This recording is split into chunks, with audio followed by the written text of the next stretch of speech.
今日は長野県の長野駅に来ています。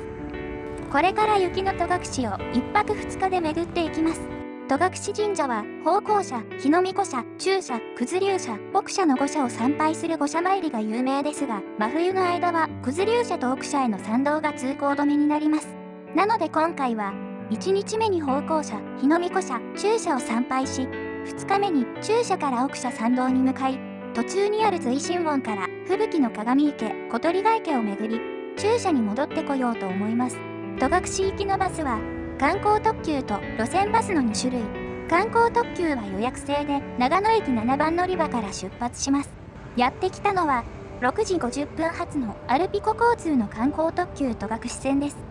観光タイプの車両で座って行けるのがありがたいところです。乗客は約10人ほど、その他の方たちは路線バスを待っていたようです。バスは長野市内を抜け、少しずつ山に向かって高度を上げていきます。長野駅の標高は約361メートル。一方戸隠は標高1000メートルを超える山岳エリアで、同じ長野市内でも景色も気温もまるで別世界です。路面にも少しずつ雪が現れ、冬の戸隠らしい景色に変わっていきます。そしてバスはやがてループ橋を通って戸隠へ。かつてはこの道ではなく、市街地側からは七曲りと呼ばれる細くてくねくね曲がった急な上り坂の続く道が主要ルートの一つでした。やがて、戸隠参道の出発点、かつて一の鳥居が立っていた場所の近くを通り過ぎます。また季節のいい時期に、この一の鳥居跡から昔の参詣道をたどってみたいものです。長野駅からおよそ1時間、戸隠神社の5社のうち一番手前にある方向社に到着しました。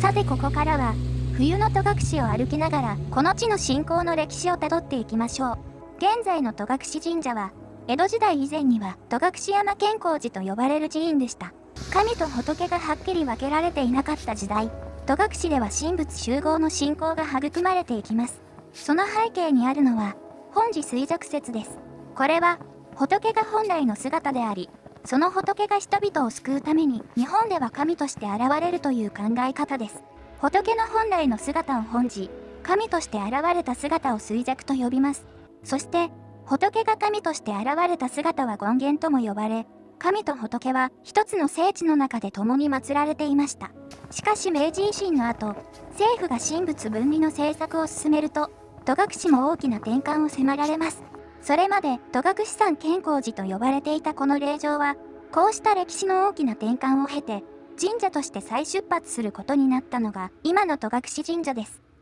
では、戸隠の信仰の始まりをさらに古いところから見ていきましょう。古代の戸隠では、戸隠連峰の峰々を9つの頭を持つ竜に見立てて、九頭龍神として崇拝したと考えられています。はじめは山そのものを擁拝する信仰だったものが、やがて山へ入り、峰々を目指す修行へつながっていきました。そして戸隠は、山岳信仰の霊場として発展していったのです。戸隠開山の伝承としてよく知られるのが、学問行者の物語です。鎌倉時代に書かれた密教書、浅場抄に記された戸隠開山の話は、もともとはとても短いものでした。学問行者が戸隠山に入り法華経を唱えると、クズ一尾の鬼が現れ、やがて山の守り神になった。その核になる部分だけが簡潔に記されていたのです。そして後の時代に、この話に衆に導かれる場面や、岩屋に鬼を封じる場面などが加わり、戸隠全体の始まりを語る壮大な開山伝説へと発展していきました。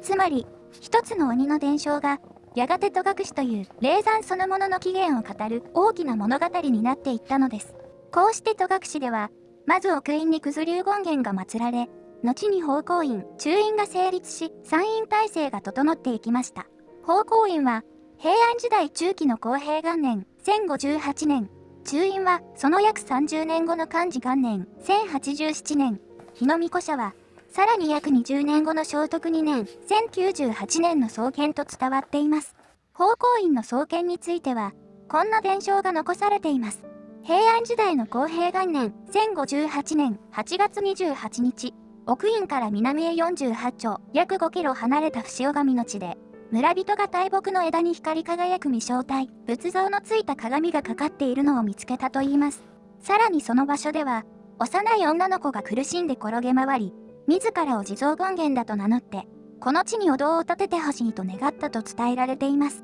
その伝承から生まれたのが現在の方向社です。伏尾神の地については、後ほど実際の場所を改めて見に行きましょう。現在の社殿は、戸隠神社の中でも最も古い社殿で、善光寺地震の被害の後、江戸時代の文久元年1861年に再建されたものです。御祭神は、中社の御祭神の、矢心重い金の命の御子神の、天の上春の命が祀られています。神仏集合の時代には、将軍地蔵も合わせて祀られていました。社殿には、十二支や、竜、獅子、象などの彫刻が施され、戸隠の社殿の中でも、ぜひ細部まで見ておきたい一社です。特に、香料の下の面の、釈上門の竜の彫刻はとても珍しいです。次は、日の御子社に向かいます。せっかくなので、かつて戸隠の参詣者が歩いた道、岩道を歩いていきましょう。雪はありますが、スノーシューはまだ必要なさそうです。さて、平安時代以降、戸隠は山岳信仰の霊場として広く知れ渡っていました。平安時代末期に後白河天皇によって編集された要人秘書には、伊豆の走り湯、駿河の富士山、ほうきの大山、丹後の成合、土佐の室と、讃岐の志度の道場とともに、信濃の戸隠が全国屈指の霊験所の一つとして挙げられています。そんな戸隠の信仰は、さらに時代が下り、室町時代になると、日本神話の一つ、天の岩戸神話の神が重なっていきます。太陽の神、天照大神は、弟、スサノオノミコトの乱暴な行いに心を痛め、天の岩屋に隠れてしまいました。世界は闇に包まれ、災いが起こり始めた時、知恵を巡らせ、岩戸の前で祭りを行う計画を立てたのが、矢心重い金の命。その計画に従い、岩戸の前で舞を舞ったのが、雨のうずめの命。そして、外が騒がしいことを不思議に思った天照大神が、岩戸を少し開けた瞬間、岩戸から引っ張り出したのが、雨の田力の命です。古事記や日本書紀に記されたこの神話が、時代とともに変化し、室町時代の長禄2年、1458年に書かれた建光寺流記には、雨の田力の命が天の岩戸をこの地に投げ下ろし、隠したため、戸隠山と名付けたと記されています。ここから戸隠は、天の岩戸神話の舞台としても語られるようになりました。現在の戸隠神社では、中社に矢心重い金の命、日の御子社には雨のうずめの命、奥社には雨の田力の命が祀られています。また、九頭龍社には九頭龍狼が祀られています。ここが方向社の創建伝承に登場する伏尾神所です。平安時代の康平元年1058年8月28日、村人がこの地で大木の枝に光り輝く未正体、仏像のついた鏡がかかっているのを見つけたと伝えられています。さらにここで、苦しみ転げ回る幼い女の子が現れ、自らを地蔵権現だと名乗り、女人禁制の奥院に行けないので、この地にお堂を建ててほしいと願ったといいます。その願いを受けて建てられたのが、方向院、現在の方向社だと伝えられています。日の御子社が見えてきました。車では、方向社から約5分ほどで到着します。日の御子社の言われは2つあり、1つは岩屋に隠れた天照大神を誘い出すために、雨のうずめの命が火を焚いて踊ったからというもの。もう1つは、天照大神の御子神の雨のおしほ耳の命と、その妻、宅畑千々姫の命、高見虫の命を祀ったからというものがあります。現在の戸隠神社の奥社、中社、方向社の3社は、江戸時代まで奥院、中院、方向院の3院でしたが、この日の御子社だけは、一貫して神社として続いてきたと伝えられています。戸隠山建光寺流記によると、創建は正徳2年、1098年と伝わり、現在の社殿は明治17年、1884年に再建されたものです。現在の御祭神は、雨のうずめの命が祀られています。境内にある西行桜には、こんな伝説が残されています。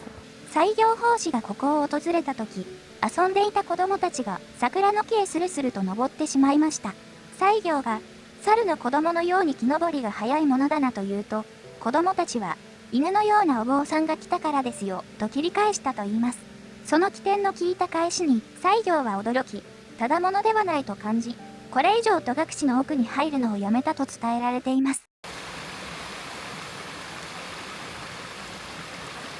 社殿の左奥に立つ日本杉は、結びの杉、夫婦杉とも呼ばれるご神木です。樹齢500年を超えるとも言われ、日の御子社の見どころの一つになっています。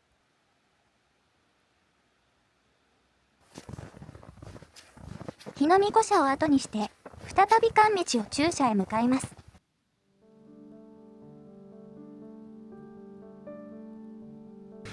大門通りと中道通りの二股のところに立つのは、高さ 3.9 メートル、江戸時代の文革年、1812年に建てられた農協供養塔です。かつては、これから向かう中社境内にあり、内部には法華経の経典が収められていました。しかし明治の神仏分離により、仏教色の強いこの塔は、現在の場所へ移されたのです。この先のあたりに、かつて仁王門が建っていたようです。中社の周りには、蕎麦屋や、かつての宿坊が静かに軒を連ねています。参拝者を迎えてきた門前町の面影が、雪の戸隠に今も残されています。中社境内の入り口には、人の手によって植えられた樹齢約800年の3本の杉がそびえ立っています。この杉には、ある人魚伝説が伝わります。昔、若狭の国の小浜に住む貧しい漁師が、人魚を捕らえてしまいました。人魚は命乞いをしましたが、漁師は聞き入れず、その肉を家に持ち帰ります。ところが、漁師が留守の間に、漁師の3人の子供がその肉を食べ、亡くなってしまいました。深く後悔した漁師は、夢のお告げに従って出家し、子供たちを戸隠へ運び、ここに3本の杉を植えました。そして人魚の霊を弔いながら、奥院、中院、宝光院に800日欠かさず参拝したと伝えられています。また別の伝説では、雨の田力尾の命の子孫、あちの法理が雨の田力尾の命を祀るために植えたとも言われています。中社入り口に立つ鳥居は、かつては朱塗りの明神鳥居だったそうです。現在の鳥居は、令和2年に建て替えられたもので、鳥居の高さは11メートルあります。中社の創建は、宝光社の創建から約30年後の寛治元年1089年と伝わります。当時の別当の夢のお告げに従って、奥院と宝光院との中間に作られたのだそうです。一つ目の階段を登ったところにあるのが、先ほどご紹介した3本杉のうちの1本です。幹が三つ股に分かれているため、これが3本杉そのものではないかと思ってしまうほどです。この杉は幹の近くまで板が渡されていて、間近でその姿を仰ぐことができます。その前に立つと、この杉が長い歳月、この地を見守ってきたことが感じられます。ここで少し、戸隠にも大きな被害をもたらした善光寺地震についても触れておきます。江戸時代の弘化4年、1847年、善光寺平を震源とする直下型の大地震が発生しました。地震の規模はマグニチュード 7.4 前後。最大震度は推定震度7とされ、善光寺周辺だけでなく、戸隠の社殿にも深刻な被害を与えました。中社は、善光寺地震の時は社殿の建造中だったため、工事は中断され、5年後の嘉永5年、1852年7月に造営されました。その後慶応元年には、狩野派の絵師、川鍋暁斎が、中社の天井に龍神の絵を描いたとされています。幕末随一の奇才と呼ばれた暁斎が、一升の酒を飲み干し、多くの人が見守る中で、わずか1時間ほどでその龍を描き上げたという豪快な逸話も残されています。しかし残念なことに、昭和17年に火災で中社が全焼したことで、その絵も失われてしまいました。現在の社殿は、昭和30年に再建されたもので、平成15年には、デジタル技術により、暁斎の天井の絵が復元されています。今日は見ることができませんが、機会があれば見てみたいものです。神仏集合の時代には、釈迦如来と矢心重い金の御事が祀られていましたが、現在は矢心重い金の御事だけが祀られています。では、中社にある他のお社も参拝していきましょう。階段の右、手水社の奥にある石の祠は、地元に古くから伝わる安産の神様を祀る祠だそうです。日吉社は、江戸時代の宝永4年、1707年、日吉大社から誕生されました。御祭神は、多吉姫の命が祀られています。御祭神社の創建は不明ですが、地域の守り神として信仰されてきました。右手に見えるのは、御祭神社の拝殿です。今は拝殿としては使われていませんが、かやぶき屋根が立派な建物です。地主の神の竹南方の命と、かぐ土の命、受け持ちの神、大山積の命、千長法院の5柱の神々が祀られています。天神社には、もともとは雷神が祀られていましたが、菅原道真の死後、道真のたたりで落雷の災害が相次いだため、道真の霊を雷神と合わせて祀ったのだそうです。そしてその後は、学問の神様としての天神社が定着していったのだそうです。千長社は、戸隠天台派の大先達、千長を祀るお社です。応仁2年、1468年、真言派との争いの中で命を落とした千長を慰霊するために祀られたと伝えられています。天神社の裏には石仏が並んでいます。一番右が飯綱大明神で、その他2体は正面金剛、石の祠は山の神様を祀っています。正面金剛は、病や災いから人々を守る力があると信じられ、後進様として信仰されてきました。奉公社、日の巫女社、中社をめぐり、戸隠の歴史と信仰に触れた一日の終わりには、戸隠そばと雪深い宿のぬくもりが待っていました。そして後半の動画では、いよいよ随神門の先へ、鏡池を目指して、雪の戸隠をさらに奥まで歩いていきます。ご視聴ありがとうございました。また、次の動画でお会いしましょう。